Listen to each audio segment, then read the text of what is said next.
Bismillahirrohmanirrohim. Assalamualaikum warahmatullahi wabarakatuh. Sahabat cerdas, berjumpa kembali di channel kami. Kali ini kita akan membahas pola soal SBMPTN bab jaringan tumbuhan kelas 11 SMA. Kita mulai dari nomor 1. Gambar sayatan melintang pada organ berikut dimiliki oleh. Jadi sahabat cerdas, gambar jaringan pengangkutnya tersebar ini dimiliki pada batang monokotil. Jadi ciri utamanya adalah berkas pengangkut yaitu xilem dan floem terletak tersebar. Nah, sementara kalau pada batang dikotil itu berkas pengangkutnya teratur karena memiliki kambium. Nah, manakah yang termasuk monokotil? Jarum, padi, tegung. Ada jahe, kelompok rumput-rumputan, ada kelapa-kelapaan, ada padi, ada tebu, dan ada jagung. Berarti di sini akar salah ya, ini di batang. Nah, ini yang termasuk monokotil adalah batang jagung. Begitu? Nomor 1 jawabannya D. Kita lanjutkan ke soal nomor 2.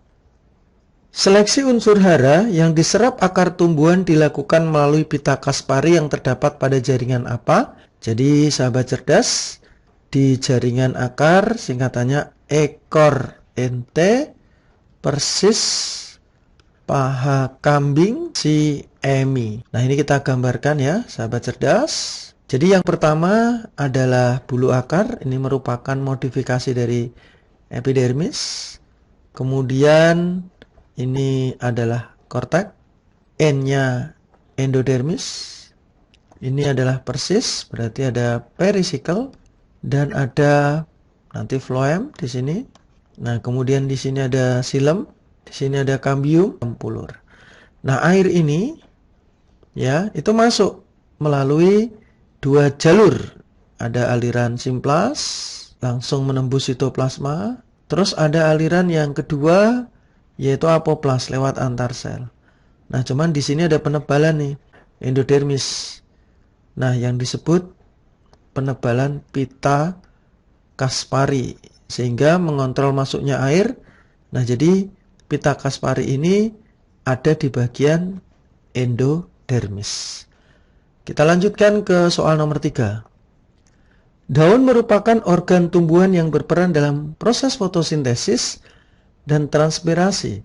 Struktur daun yang mendukung kedua peran tersebut adalah, jadi sahabat cerdas, daun ini ada bagian yang disebut sebagai stomata.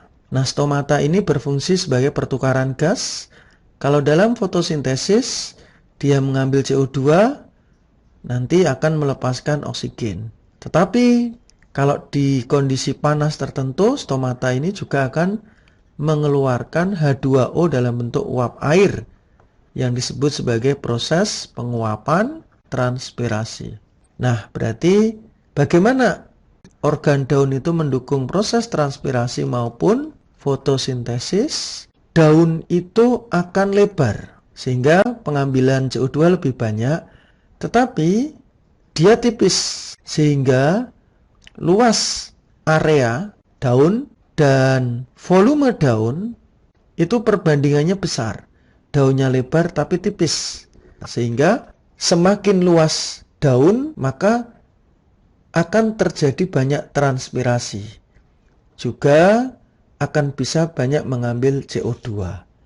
Jadi jawaban yang betul adalah B. Sementara susunan sel daun mesofil rapat ini ada epidermis, ini ada palisade, ini agak rapat. Tapi spons, nah ini kurang rapat ya, longgar. Jadi ini enggak tepat. Stomata mengatur fungsi sel penjaga dalam transpirasi. Ini hanya menjelaskan transpirasi saja, kurang tepat ya. Harusnya ada penjelasan fotosintesis. Kemudian luas pori stomata 30% dari luas permukaan daun, salah. Biasanya tidak sampai 11%. Transpirasi yang rendah pada permukaan daun yang luas, salah. Harusnya permukaan daun semakin luas, maka transpirasi semakin tinggi. Oke ya, nomor 3B. Kita lanjutkan ke soal nomor 4. Perhatikan gambar potongan melintang batang berikut. Bagian yang merupakan kambium vaskuler ditunjukkan oleh nomor apa? Kita lihat ya gambar batang dikotil berikut ini. Jadi nomor 1 itu yang dikenal sebagai galih. Ya, ini bagian dari silem sekunder sebenarnya. Kemudian nomor 2 ini disebut sebagai gubal. Jadi bagian juga dari silem sekunder.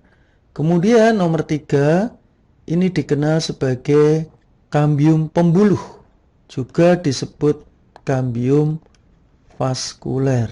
Jadi pernyataan yang tepat adalah C.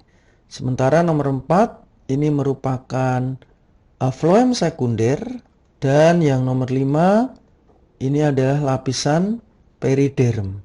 Begitu sahabat cerdas. Nomor 4C kita lanjutkan ke soal nomor 5. Pada habitat akuatik yang kekurangan oksigen, tumbuhan akuatik dapat beradaptasi dengan mengembangkan struktur apa? Nah, contohnya di sini adalah eceng gondok ya. Batangnya menggelembung, itu bisa menyimpan udara. Nah, ini termasuk jaringan pengisi atau parenkim. Nah, parenkim penyimpan udara disebut sebagai aerenkim. Ini adalah B. Kalau kolenkim ini jaringan penyokong pada tumbuhan yang masih muda. Kalau sklerenkim penyokong pada batang yang tua. Kalau klorenkim ini jaringan parenkim yang berklorofil. Ya, jadi nomor 5B. Kita lanjutkan ke nomor 6. Beberapa tumbuhan memiliki nilai ekonomi yang tinggi karena memiliki kayu yang harum. Salah satu tumbuhan tersebut adalah cendana. Jadi cendana itu di kayu batangnya bisa mengeluarkan bau harum karena mengandung minyak atsiri. Jadi jawabannya yang D. Sementara beberapa tanaman seperti gaharu ini menghasilkan resin atau getah akibat terinfeksi oleh jamur. Jadi nomor 6D kita lanjutkan ke nomor 7. Perhatikan gambar penampang melintang daun tebu di atas. Sebelum dipindahkan ke bagian lain, molekul sukrosa harus dipindahkan ke bagian apa?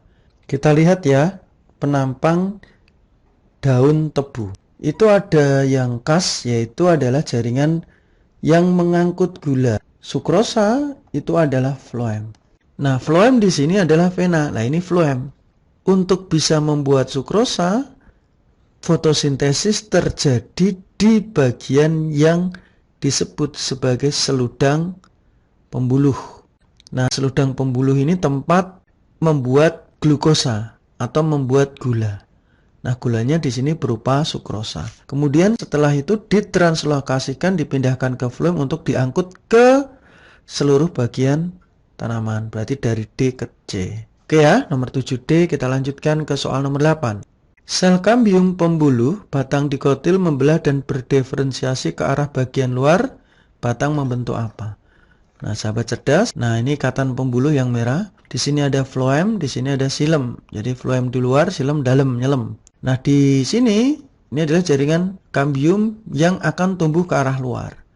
Jadi kambium ini tumbuh ke arah luar itu membentuk floem, ke arah dalam membentuk silem. Karena pertumbuhan melebar itu kedua, maka membentuk floem sekunder, ke arah dalam membentuk silem sekunder. Sementara floem primer dan silem primer ini terbentuk oleh prokambium ya. Nah, sementara kambium vaskuler itu membentuk floem sekunder ke arah luar, kemudian ke arah dalam membentuk silem sekunder. Kalau ditanya luar berarti jawabannya floem sekunder. Nomor 8D, kita lanjutkan nomor 9. Jaringan berikut yang tidak ditemukan di akar, tadi sudah kita jelaskan. Ekor ente, persis, paha kambing, CME. Jadi yang pertama ada epidermis, ada korteks, ada ente endodermis, ada perisikkel, ada floem, ada kambium, ada silem, dan ada ampulur. Berarti yang bukan adalah peridermis. Peridermis ini dijumpai di batang, contohnya batang dikotil yang berfungsi sebagai pengganti epidermis. Oke ya, nomor 9C, kita lanjutkan nomor 10.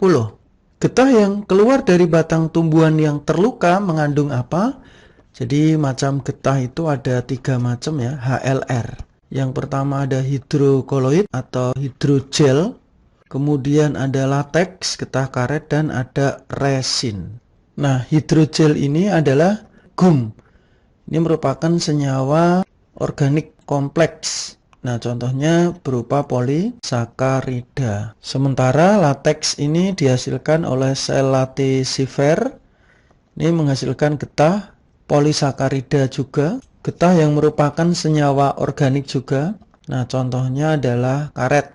Nah, dan terakhir resin.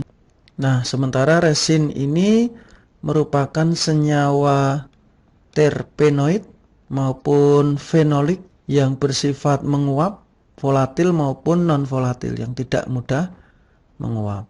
Begitu ya. Jadi yang paling tepat di sini adalah senyawa organik hasil proses fotosintesis seperti polisakarida ya.